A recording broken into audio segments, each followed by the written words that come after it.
남쪽 이스라엘 사람들이 북쪽 갈릴리를 여행할 때가 있습니다. 남쪽 사람들이 북쪽으로 갈 때는 중간 지대인 사마리아를 통과하면 3일 길입니다.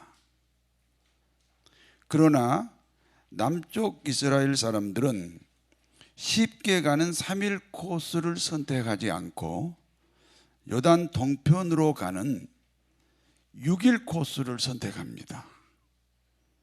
3일이면 갈 수 있는 길을 굳이 6일 길을 선택하는 데는 이유가 있습니다.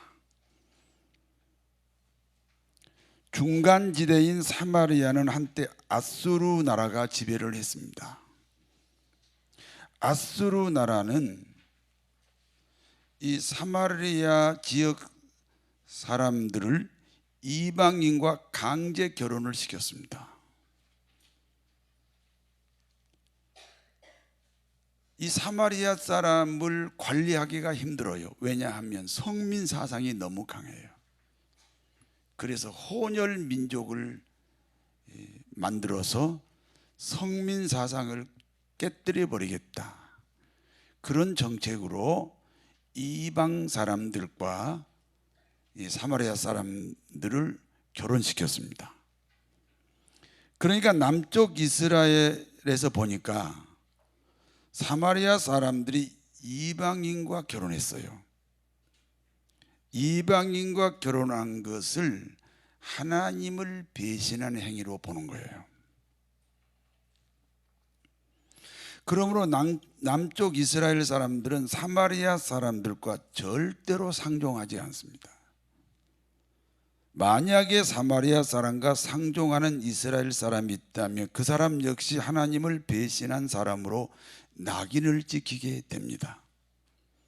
그래서 남쪽 사람들은 사마리아 땅으로 가지 않습니다. 사마리아 땅을 지나면 3일이면 가지만은 사마리아 사람과 접촉하지 않으려고, 사마리아 땅을 걷지 않으려고 요단 동편 6일 길을 선택해서 갈릴리 지방을 갔습니다. 어느 날 예수님께서 이스라엘 남쪽 지역에 계시다가 북쪽 갈릴리를 가시게 됐습니다. 당연히 요단 동편 6일 코스로 가야 합니다. 사마리아 지역을 통과하면 엄청난 비난과 저항을 받기 때문입니다. 그러나 주님은 엄청난 비난과 저항을 무릅쓰고 사마리아 지역으로 가셨습니다. 엄청난 저항과 비난을 무릅쓰고 왜 굳이 사마리아 땅으로 가셨겠습니까? 누군가 만나야 되는 사람이 있기 때문입니다. 누군가를 만나서 마귀 백성 지옥 가는 영혼을 하나님 백성 천국 가는 영혼으로 바꾸어야 하기 때문입니다.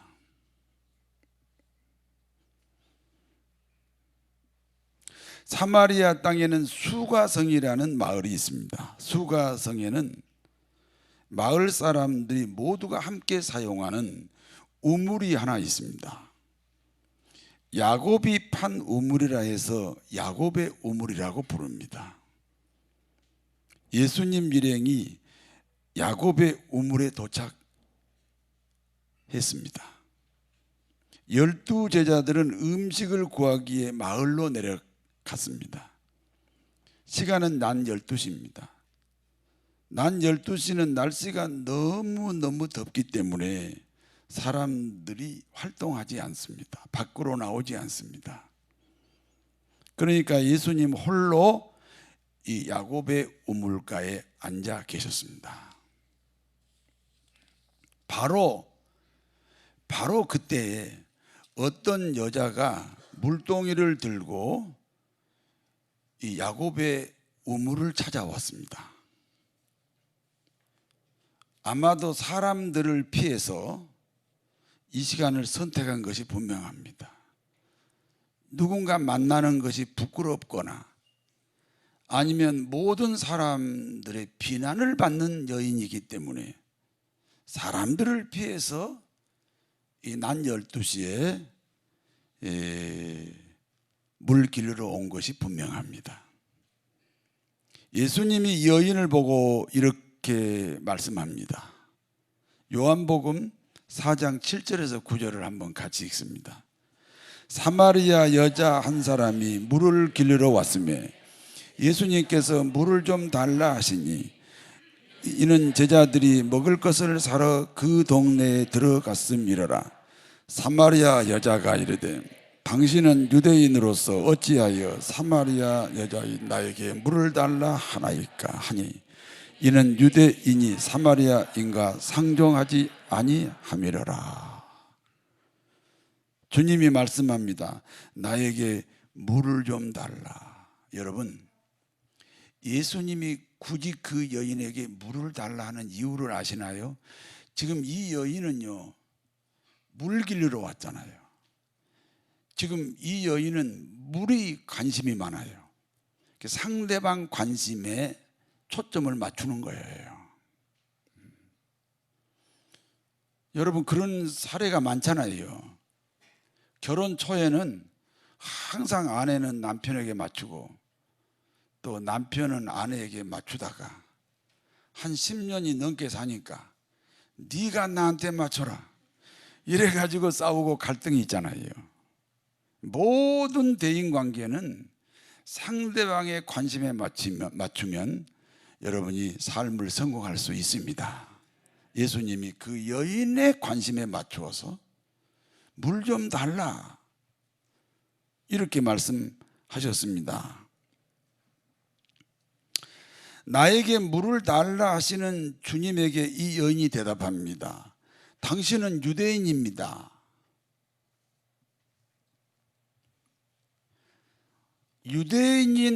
유대인은 우리 사마리아 사람들과 상종하지 않습니다. 그런데 어떻게 저 같은 사마리아 사람에게 물 달라 하십니까? 그런데 어떻게 저 같은 사마리아 사람에게 신세를 지시겠다는 겁니까? 이 여인의 말을 들으신 주님이 다시 말씀합니다. 요한복음 4장 10절에서 15절을 같이 읽습니다. 예수님께서 대답하여 이르시되 내가 만일 하나님의 선물과 또 내게 물 좀 달라는 이가 누구인 줄 알았다면 내가 그에게 구하였을 것이요 그가 생수를 내게 주었으리라. 여자가 이르되 주여 물 기를 그릇도 없고 이 우물은 깊은데 어디서 당신이 그 생수를 얻겠사옵나이까? 우리 조상 야곱이 이 우물을 우리에게 주셨고 또 여기서 자기와 자기 아들들과 짐승이 다 마셨는데 당신이 야곱보다 크니까?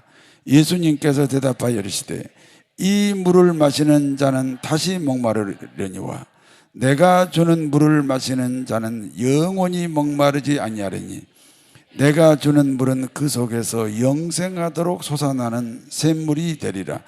여자가 이르되 주여 그런 물을 내게도 주사 목마르지도 않고 또 여기 물 길르러 오지 않게 하옵소서.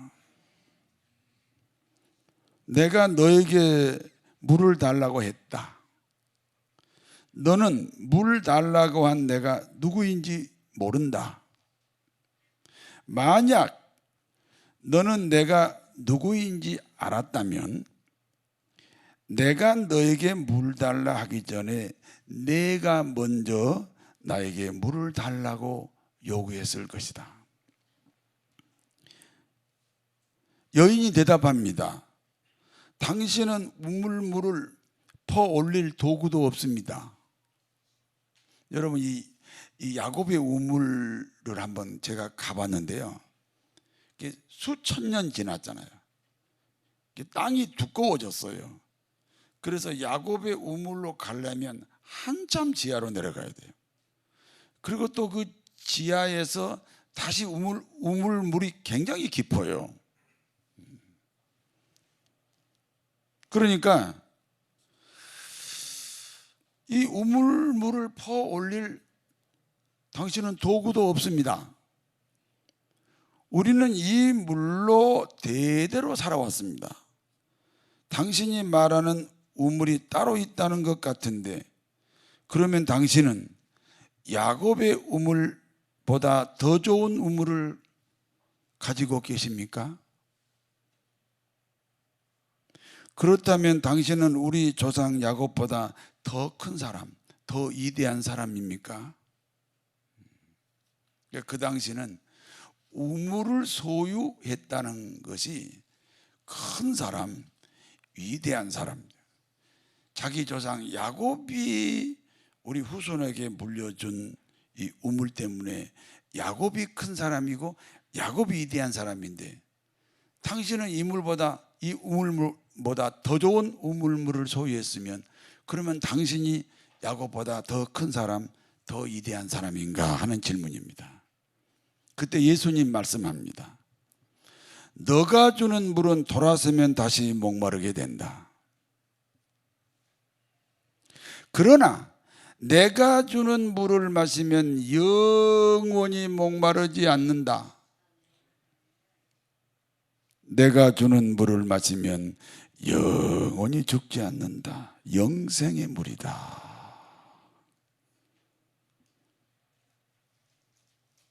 여러분, 물 먹고 나면 다시 목마르잖아요. 그런데 평생에 한 번만 먹으면 다시는 목마르지 않는 물, 영생의 물이 있다고 하니까 이 여인이 큰 소리로 부르짖었습니다. 주여, 그 물을 내게도 주시옵소서. 주여, 그 물을 내게도 주시옵소서. 그러면 다시는 이곳으로 물을 길르러 오지 않아도 되겠습니다.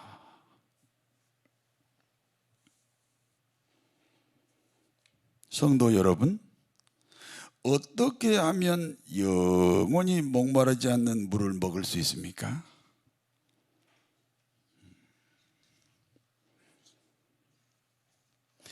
예수님께 그 해답이 있습니다.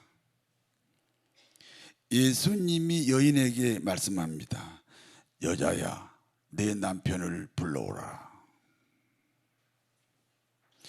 영원히 목마르지 않는 물을 달라고 하니까 예수님이 그 여인에게 영원한 물을 주고 싶어서 여자야, 내 남편을 불러오라 말씀하셨어요. 여자가 거절합니다. 나는 남편이 없습니다. 남편이 없다 하는 여인에게 주님이 다시 말씀합니다. 과거에 5명의 남편이 있었으나 너의 진짜 남편은 아니었다. 지금 있는 남편도 너의 진짜 남편이 아니다. 그러므로 남편이 없다 하는 내 말이 옳다. 과거에 5명, 그리고 지금 1명이면 모두 6명의 남편이 있었다는 겁니다. 모두 6명의 남편이 있었어요. 여러분, 이 말씀을 상징적으로 제가 말씀드릴게요. 6명의 남편이란 6번의 성공일 수 있습니다. 여러분, 여자에게 최고의 성공이 뭐예요? 남편을 만나는 거예요. 그거 모르셨어요? 6번 만났잖아요. 그러면 몇 번 성공한 거예요? 6번을 성공했어요.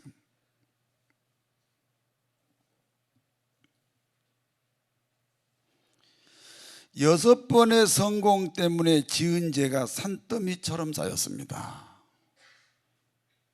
여러분, 대통령은 잘못하면 다른 사람보다 더 큰 죄를 짓는 거예요. 대한민국 모든 백성에게 피해를 주잖아요.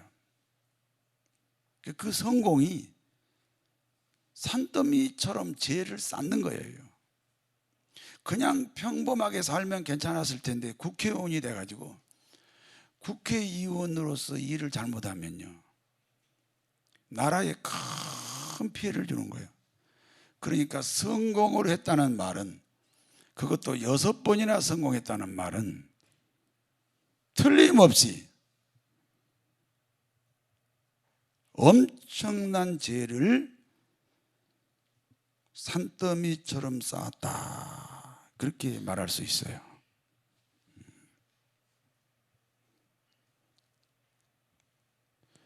상징이 아니라 실제로 6명의 남편이 모두 가짜 남편이었다면 그 여인은 엄청나게 부도덕한 삶을 살았다, 그런 결론입니다.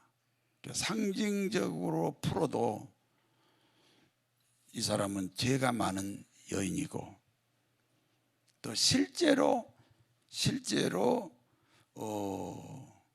해석을 해도 과거에 6명의 남편이 있었는데 다 가짜라고 하니까 그 자체가 부도덕한 삶을 살았다는 결론입니다. 상징이건 현실이건 이 여인은 자신의 죄를 지금 예수님이 드러냈습니다. 자신의 죄를 드러낸 예수님 앞에 무릎을 꿇었습니다. 주여, 당신은 선지자입니다. 주님을 선지자로 고백했다는 것은 주님은 우리가 기다리는 메시아, 우리의 구원자라는 의미입니다. 이 여인은 자신들이 기다리는 메시아를 만났다.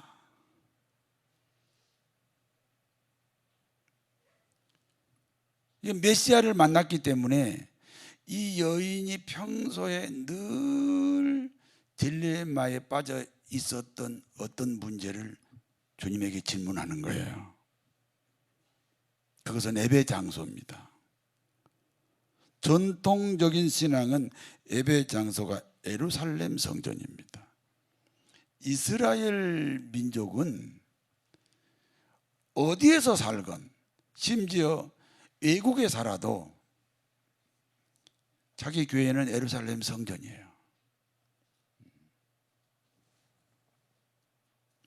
그런데 남쪽 사람들은, 우리 사마리아 사람들이 예루살렘 성전 출입을 금지하고 있습니다. 그러므로 우리는 어쩔 수 없이 우리가 정해놓은 산에서 그동안 예배를 드렸습니다.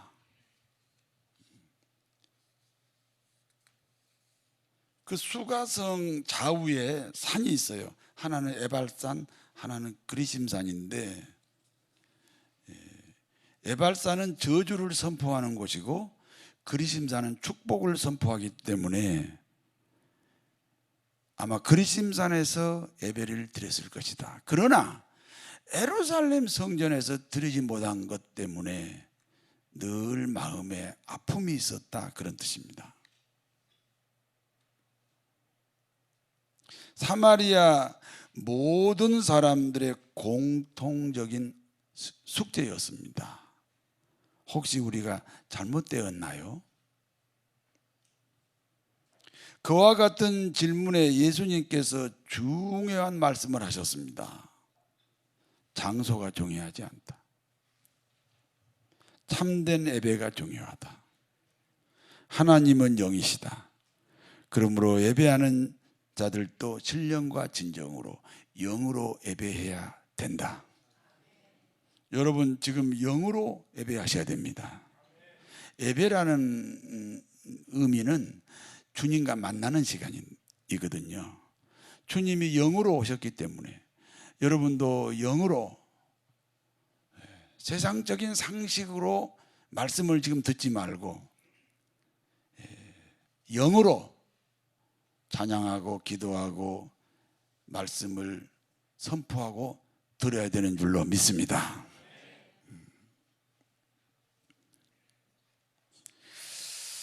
여기까지가 본문의 내용입니다.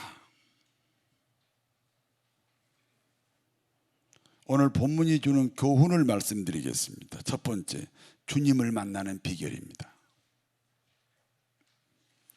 수가성의 여인이 언제 주님을 주님으로 만났습니까? 6명의 남편을 끄집어내셨을 때, 그 부끄러운 자신의 허물을 드러내었을 때, 그때 예수님을 주님으로 고백했습니다.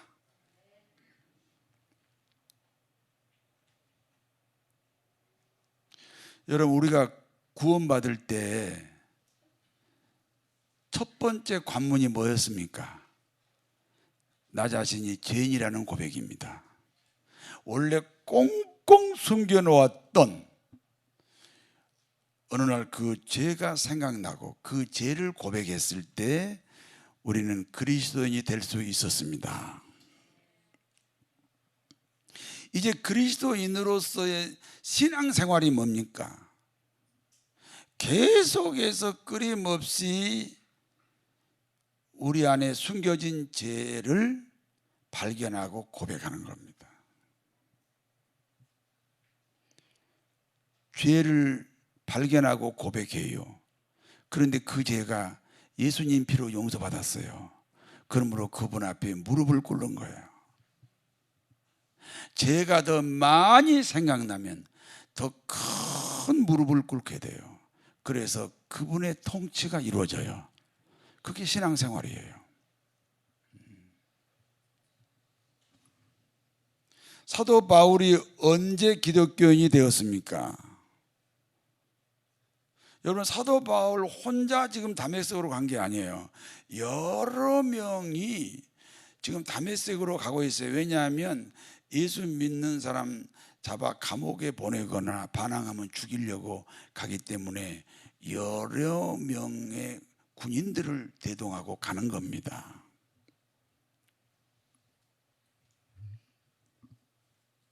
그런데 다메섹 입구에서 하늘에서부터 빛이 바울을 덮었습니다. 여러분, 빛의 역할이 뭡니까? 상대방을 공개시키는 거죠. 바울 자신의 죄악을 드러냈습니다. 내가 하나님께 충성한다는 이 일이 하나님을 대적하고 있었구나. 그 당시 이 신흥 기독교를 전통적인 유대 종교에서 볼 때 이단이거든요. 그래서 하나님께 충성한다고, 하나님께 헌신한다고 지금 예수 믿는 사람 잡아 죽이거나 감옥에 보냈거든요. 그런데 이것이 하나님에게 충성하는 것이 아니고 이것이 하나님을 대적하는 것이구나 라는 빛 때문에 자기를 발견하게 되는 것입니다. 같이 갔던 일행들은요, 빛을 보지 못했어요. 자기 발견이 이루어지지 않았어요. 그래서 여전히 불신자로 살았습니다. 그러나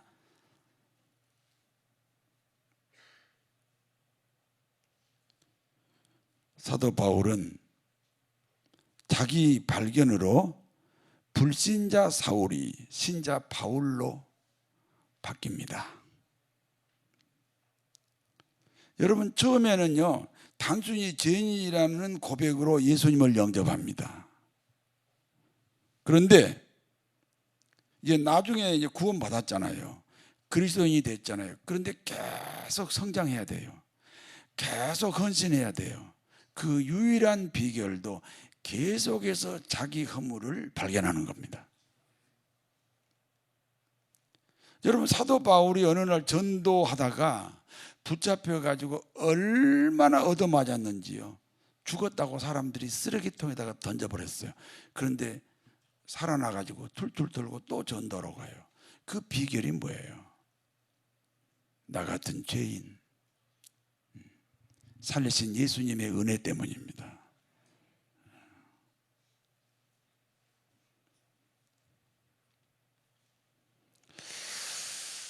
세상에 어떤 사람이 자기를 괴수라고 고백합니까? 괴수, 나는 죄인 중에 괴수다. 자기의 허물과 죄가 크게 보일수록 헌신도 커진다는 거예요. 구원받은 다음에 그리스도인의 삶으로 성공하는 비결도 여전히 자기 허물과 죄를 발견하는 것입니다. 오늘 이 시간에 자기 발견이 이루어지는 복된 시간이 되시기 바랍니다. 두 번째입니다. 인생의 목마름을 해결하는 비결입니다. 세상의 모든 부귀영화는 그 부귀영화가 쌓일수록 목마름이 더욱 커지는 법입니다. 돈이 많을수록 돈의 목마름이 커지고 명예가 많을수록 명예의 목마름이 커집니다.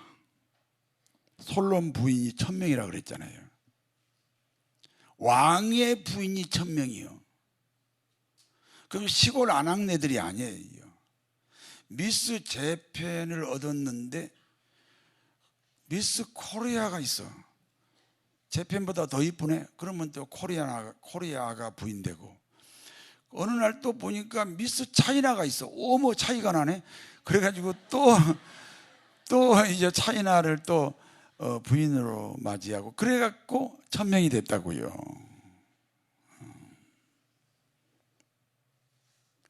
여러분, 솔로몬은 또 부인을 얻고 싶을까요? 지긋지긋하다 그러면서 포기할까요?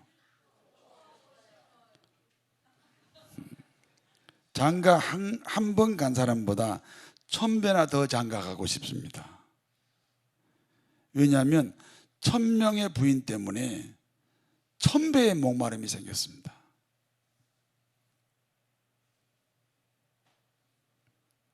왜냐하면 이 세상의 그 어떤 것으로도 인생의 목마름을 해결할 수 없기 때문입니다. 시편 23편 1절입니다. 여호와는 나의 목자시니 내가 부족함이 없으리로다. 여러분, 하나님이 내 인생으로 왔어요. 그게 부족함이 없어요. 내 인생의 목마름은 오직 하나님으로만 채워져요. 그런데 남편도 있고 아내도 있고 자식도 있고 직업도 있고 돈도 있고 건강도 있고 얼마나 풍성합니까?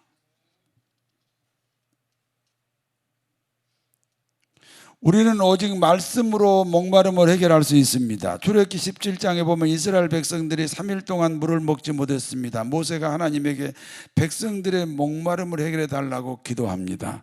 하나님은 커다란 반석을 깨뜨려서 물을 나오게 합니다.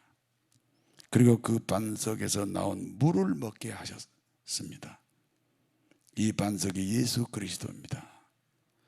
예수 그리스도인 반석에서 나온 물은 하나님의 말씀입니다. 오직 말씀만이 우리 인생의 목마름을 해결할 수 있습니다. 여러분, 사슴이 8분응선 9분응선에 살아요. 왜냐하면 사슴은요, 무기가 없어요. 그래서 아주 지형지물이 험한 곳에서 살아요. 사자나 호랑이가 올라오지 못하도록 그렇게 8분응선 9분응선에서 사는데, 물은 먹어야 되잖아요. 물을 먹으려면 저 밑으로 내려가야 돼요. 그런데 거기 길목에 사자나 호랑이가 기다리고 있어요. 그러니까 사슴은 물 먹으려면 어떻게 가야 돼요? 목숨을 걸고 가는 거예요.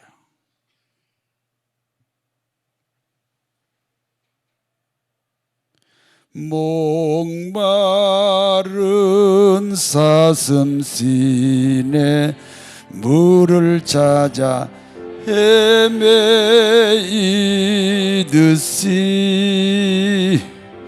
내 영혼 주를 찾기에 갈급하나이다.